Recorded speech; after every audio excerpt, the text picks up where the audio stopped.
وہ اسلام قبول کر چکا تھا اور فقہ پر مبنی بیش بہادرین کی کتاب کا ذخیرہ بھی پیش کیا۔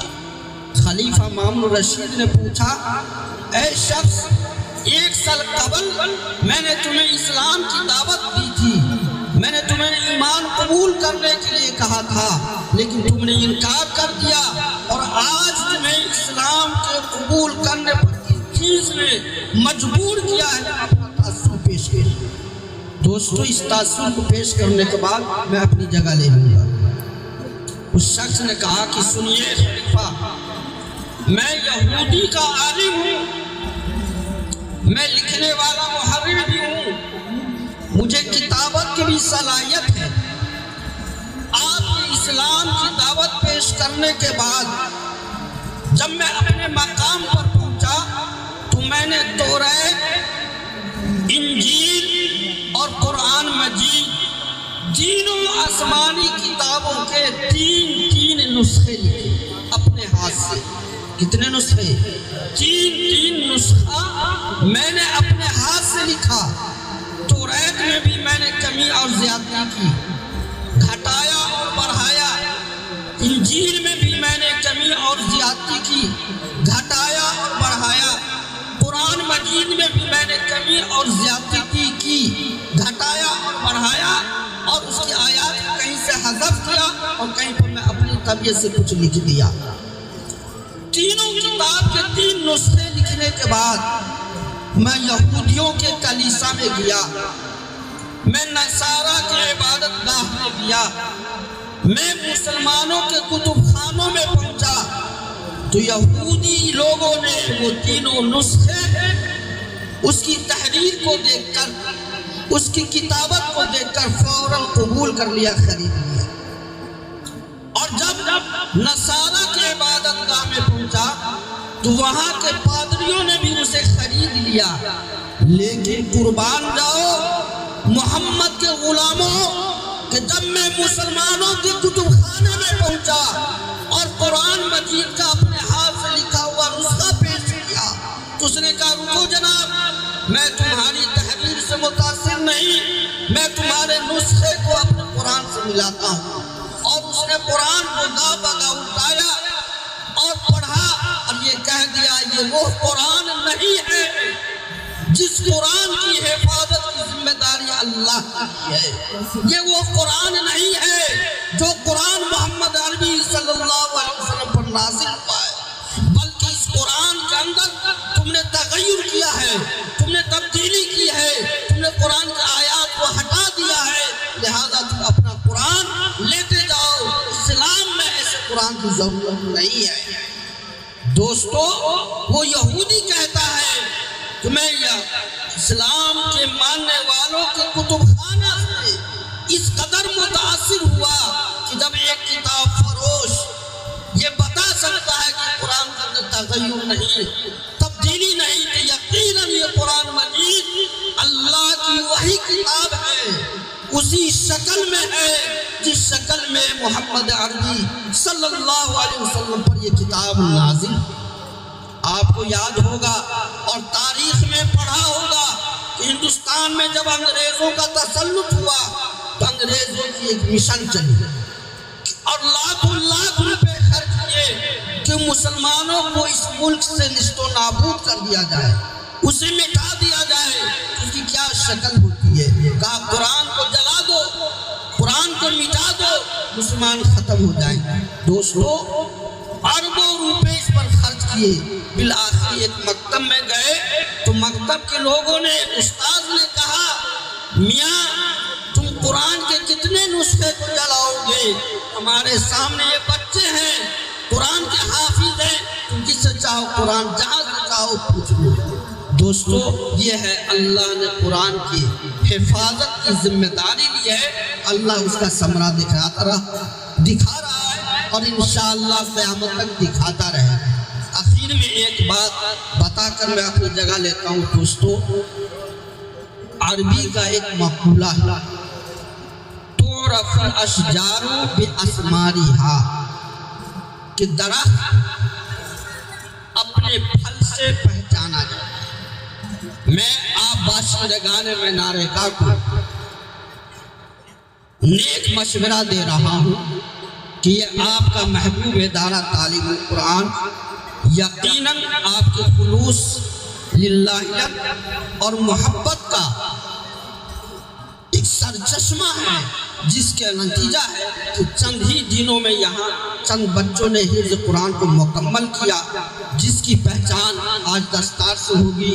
اور آپ نے بچوں کے پروگرام کو سنا، اس لیے بغیر کسی اختلاف کے، بغیر چون چرا کے، بغیر عہدہ طلبی کے، دوستو ہر شخص اپنا ایمانی فریضہ سمجھے کہ انشاءاللہ ہم اس ادارے کی ترقی میں کام کریں گے اور اختلاف اور منصب کے چکر میں نہ رہیں گے۔